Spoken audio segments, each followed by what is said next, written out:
సత్యానికున్న అసలైన బలమేంటో మనమిప్పుడు చూద్దాం. ఈ సంస్కృత వాక్యం నిజాయితీగా బ్రతకడానికి ఒక పవర్ఫుల్ కీలాంటిది.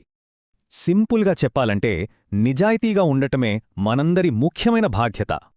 నిజం మాట్లాడటం వల్ల మనసు ప్రశాంతంగా, గుండె ధైర్యంగా ఉంటుంది. ఇది మొదట్లో కష్టమే, కాని చివరకు సత్యమే కాపాడుతుంది. మహాభారతంలోని ఓ కథే దీనికి ఉదాహరణ.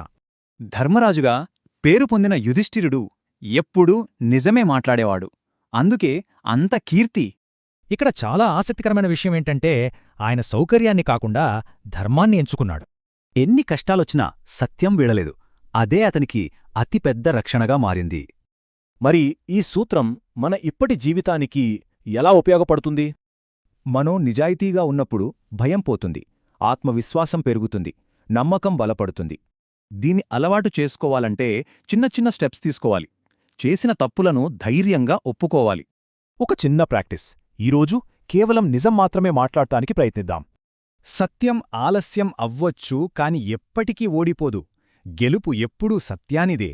ఈ క్లిష్టమైన ప్రపంచంలో నిజాయితీగా బ్రతకడం అంటే అసలర్థమేంటి? ఆలోచించండి.